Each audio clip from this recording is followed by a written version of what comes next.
kalau dalam ngaji-ngaji ulama itu agama ini dari awal unik. Allah melarang sujud kepada batu, tapi kita sholat itu madhep Ka'bah. Kemudian juga ada batu. Makanya kita harus menanamkan bahwa semua sujud itu lillahi ta'ala. Nah soal ada arah ya penting arah. Orang mau arah madhep segoro kidul lah repot. Jadi arah itu mau dipakai kesepakatan untuk menunjukkan kalau kita muslim arahnya sujud itu ke Ka'bah, tapi tetap sujud kita hanya lillahi ta'ala nya karena Nabi nanti takoi wong Yahudi, Muhammad nak langit bumi itu ben hancur pas kiamat, terus manusa sing mati mulai Adam sementara ditakok endi. Jadi nak takok ngono mirip so, mirip Yahudi, nak mirip Sugair apa, nak mirip ngamure. Jadi agama ini selalu disoal pakai akal. Jadi agama tanpa akal ya ora iso berdiri, tapi kalau terlalu bawa akal itu ya repot.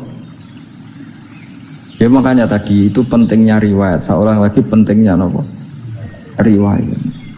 Makanya cara Imam Malik itu nggak suka sama agama di logika, itu nggak suka. Karena nanti orang yang punya logika terus merasa lebih punya otoritas terhadap apa? Agama.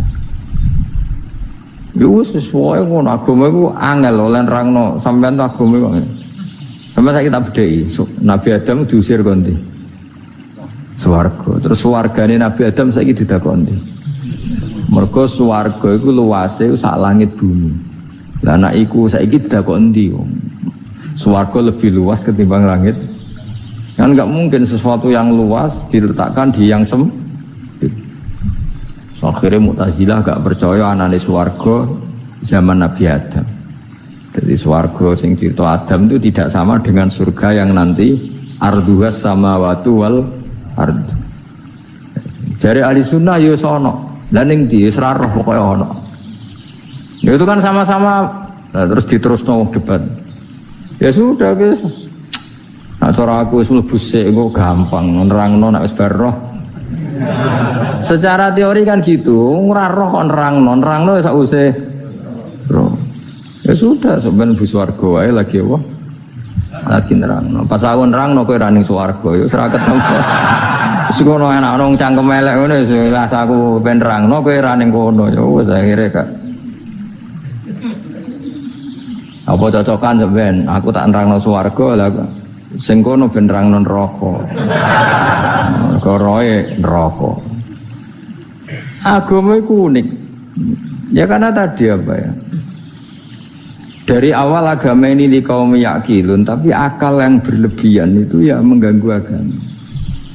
Ya sudah makanya saya ulang lagi itu riwayat ya. Sebagian ini apa? Riwayat. Inna hadzal ilma dinun fanzuru amman ta'khuduna dinakum. Agama ini ilmu. Kemudian kamu harus dari sanad yang benar, ya. Dari sanad yang apa? Dari sanad yang benar. Ya sudah seperti itu. Mana itu kalau setuju model kayak sholat sunat safar tidak harus madhep kiblat terus. Jadi agama ini sudah unik. Misalnya gini, sholat fardu kan wajib kiblat, tapi ada sholat yang nggak usah madhep kiblat, yaitu sunat safar. Misalnya orang di pesawat gini. Karena guling-gilingan, nah, hakikatnya kiblat itu tidak fokus kita namun Allah Subhanahu wa ta'ala. Jadi memang agama, tapi lagi-lagi itu butuh riwayat. Seorang lagi butuh riwayat. Kalau nggak pakai riwayat terus kok Abu Nawas kabeh. Karena tadi Amerika, seorang lagi Amerika, itu kalau dibor pas New York itu kena Ka'bah. Lah logikanya kalau arahnya pas itu kan bebas arah. Berarti orang Amerika oleh sholat bebas. Tidak bisa seperti itu, ya tetap anut konsensus ulama sana atau tradisi sana, kiblat itu ngambil arah mana, karena dia pas.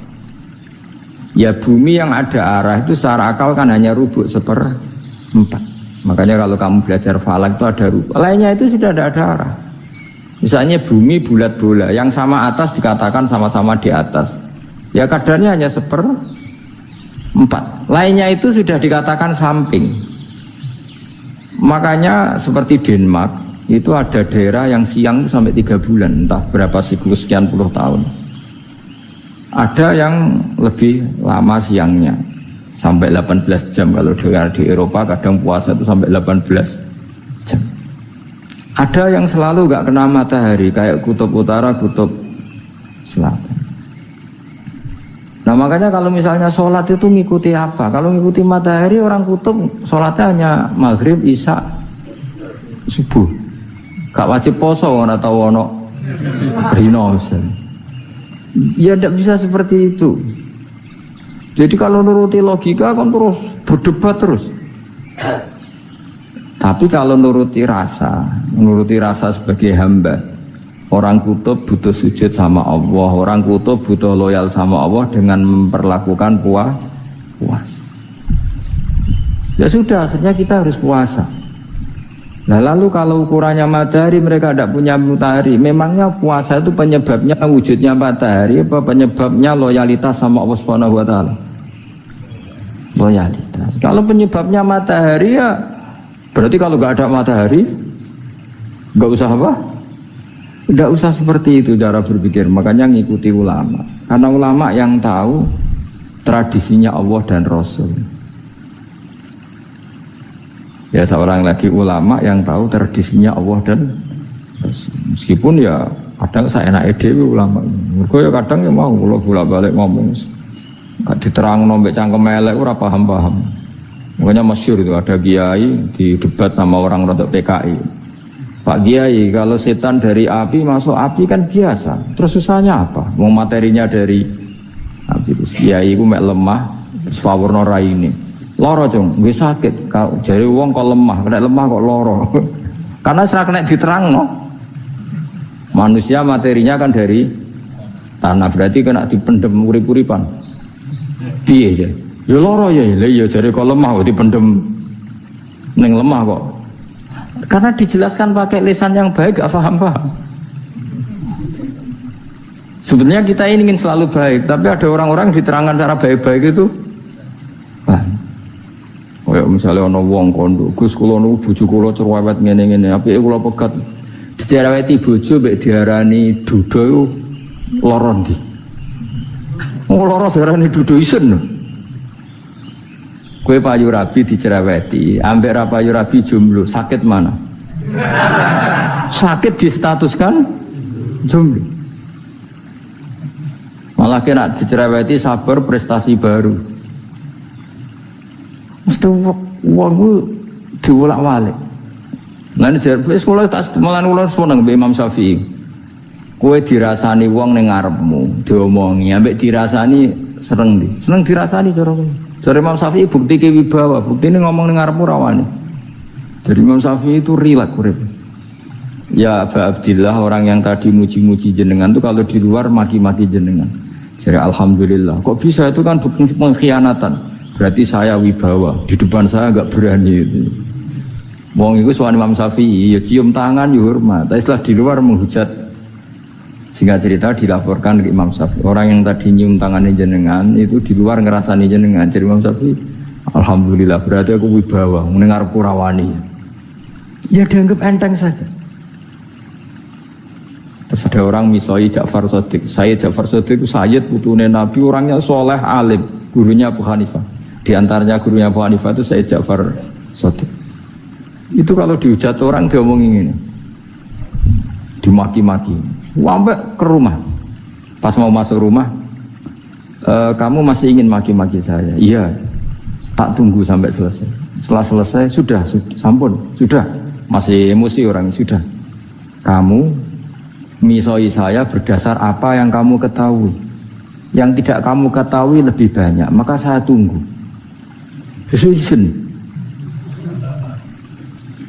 Izin sampai terus ketika ditanya kenapa engkau sabar ketika jenengan saya pisui, orang ini akhirnya tobat, mencium tangannya, mencium lututnya. Jawab saya Ja'far Shadiq ini, aturahu tu'sokurhan, aturahu yu'sokurhan. Kowe ora ngarep paham kalimat itu, tapi tak terangkan ben dadi wali. Kowe roh pangeran, ya tahu. Sing durakani pangeran tuh banyak enggak? Yang maksiati pangeran tuh banyak enggak? Banyak. Lah yang pangeran sing di langit bumi wae dimaksiati, apa meneh terima aku. Akhirnya terus jadi orang-orang soleh itu cara berpikir itu di luar kapasitas kamu. Apa ya? Mereka itu hanya Allah, taunya itu hanya Allah. Aku kan enggak egois, harga diri.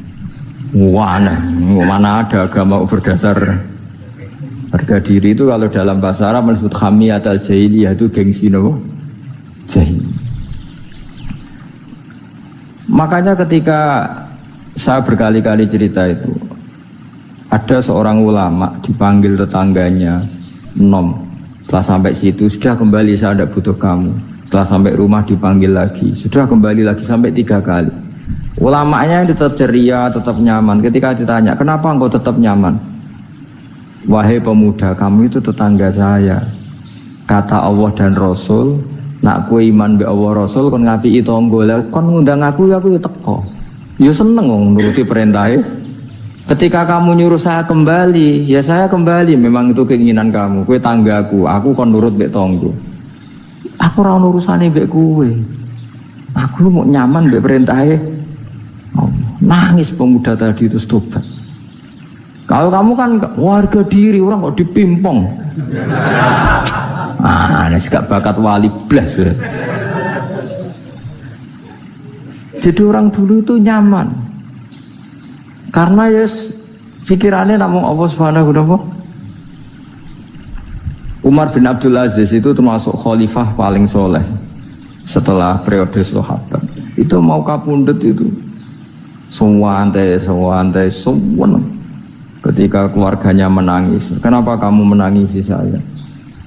Ya karena engkau mau mati. Memangnya kalau mati mau kemana aja? Ila khairi madhubin ilaih, ke zat terbaik. Terus aku mbok kon urip awar kowe gak jelas iso ngrumat aku ta ora. Anak Allah malah jelas. Saiki apik ndi urip mbek wong ora jelas sampai sing jelas. Ya wis kapundhut. Kowe kan gak mati ku wedi. Dosane akeh. Lah mungkin nak urip terus ra dosa apa to kan. Gaya tok asline. Dosa kula jek kathah Gus kok mati terus. Ya malah apik mati kira dosa meneh. Biasa wae nek apik mati biasa karena potensinya kamu urip suwi ku dosane apa taat meneh. Ya jawab. Potensi ini. Dosa meneh apa taat meneh? Apa ya dosa ya taat. Terus pas mati pas taat atau pas dosa? Ya ora usah ngono biasa ya. Sampai mati ae matur pangeran Gusti nak saya ini mati nggih. Mati mawon nak saya ini urip nggih. Urip mawon wis semua anut jenengan. Zaman kula urip sing ngrumat nggih jenengan nggih sampean mati sing ngelola nggih napa? Jenengan pun donya sing ngurusin jenengan. Kan sebenarnya kalau kita berpikir gitu kan nyaman. Zaman kamu hidup yang mengendalikan jantung, paru-paru, oksigen juga Allah. Dan kamu nggak tahu caranya, tahu-tahu hidup. Tapi setelah mati dikubur kamu iskal. Lalu sistem pernafasan saya gimana setelah saya mati? Memangnya zaman yang dunia kowe roh. Oh karena ada oksigen. Nah, terus oksigen wujudnya karena apa? Kowe ya ora roh. Oksigen dari zat gini lah zat iku kok sapa ya ora roh. Mau gaya tok ngomong mau tetep akhirnya ora roh.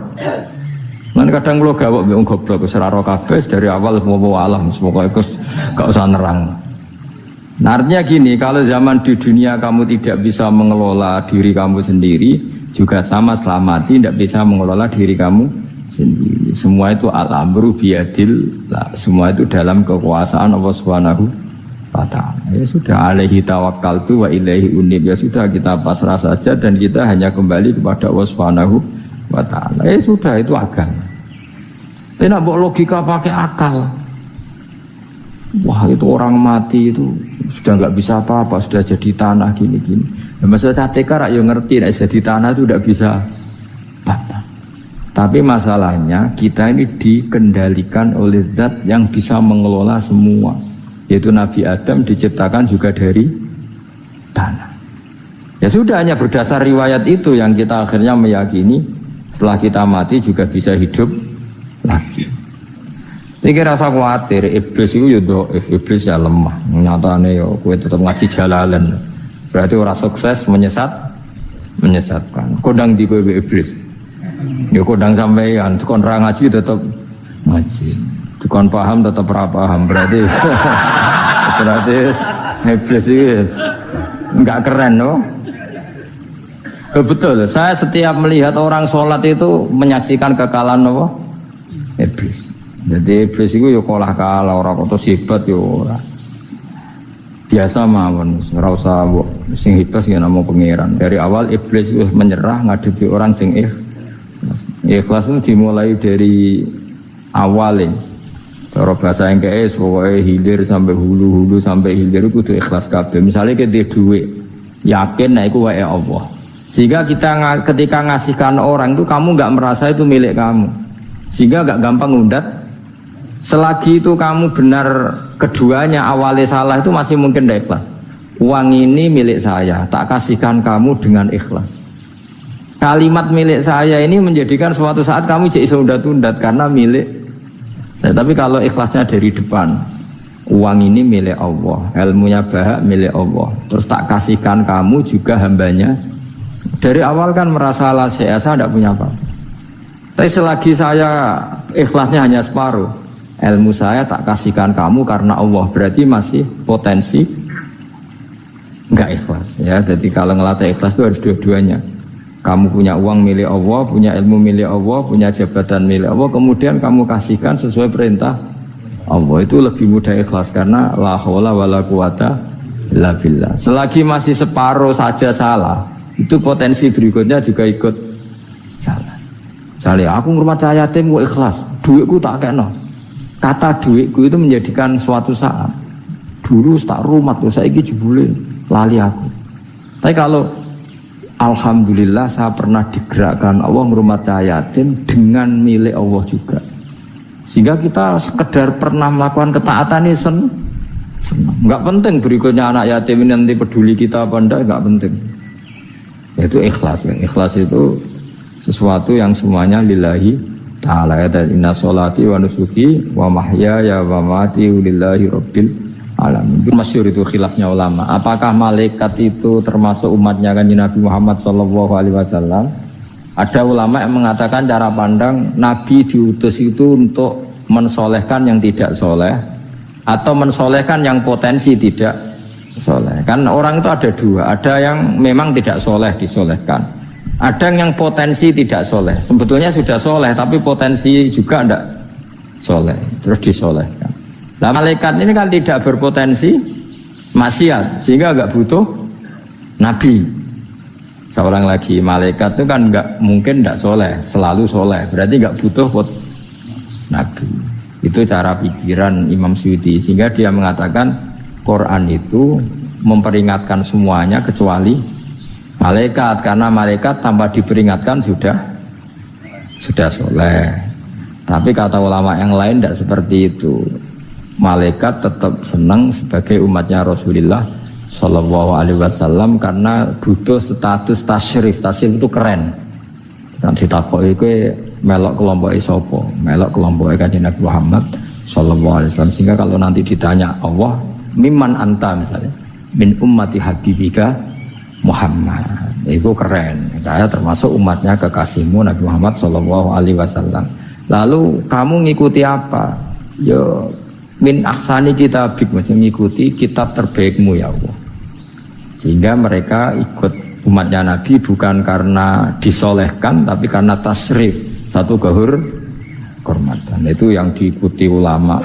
Tradisi kita ahli sunnah ngikuti yang pendapat itu, ngikuti bahwa malaikat pun suka dikategorikan umatnya Kanjeng Nabi Muhammad Sallallahu Alaihi Wasallam karena nambahi tasyrif. Nambahi apa? Tasyrif. Masyhur itu Imam Suyuti dalam hal ini kita ngikuti ulama mayoritas, bukan ngikuti yang ini. Masyhur kan Jibril ditanya, kan itu ketika Jibril ketemu Nabi Muhammad ditanya, untungnya apa kamu jadi safir? Safir itu kira-kira terjemahan bebasnya panitia saya. Jibril itu kan ya jauh dari langit turun bumi, dari langit itu kan jauh. Terus kamu untungnya apa?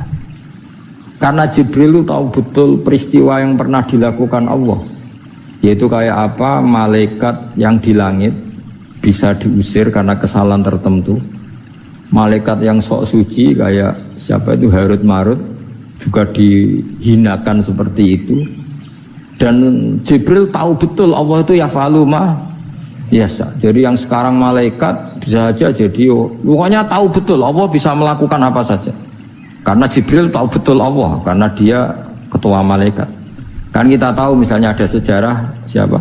Harut Marut dari malaikat menjadi hina seperti itu.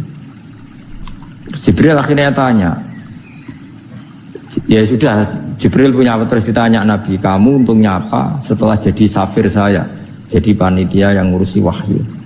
Terus kata malaikat Jibril, saya tidak pernah merasa aman, apakah saya selalu dalam posisi ini, posisi terhormat, kecuali setelah menjadi safir, menjadi pelayan kamu, ketika aku distatuskan oleh Allah, apa itu, innahu laqaulu rasulin karim dzi quwwatin inda dil arsy makin muta'in tamma amin. Terus kata fa amin tu ba'du, baru setelah itu saya merasa aman bahwa posisi saya aman karena Quran itu abadi ila yaumil qiyamah ila mala mi'adalah, semuanya Quran itu abadi dan di Quran itu saya distatuskan muta'in tamma amin. Berarti saya merasa aman, tidak akan dirubah kestatusan saya malaikat semenjak saya jadi safirmu.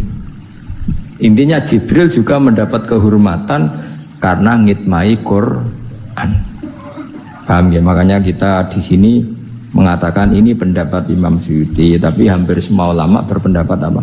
Malaikat pun ikut mendapat berkahnya Kanjeng Nabi Muhammad sallallahu alaihi wasallam. Jenenge napa? Berkah tasrif. Napa berkah napa? Tasrif. Jadi punya status kehormatan.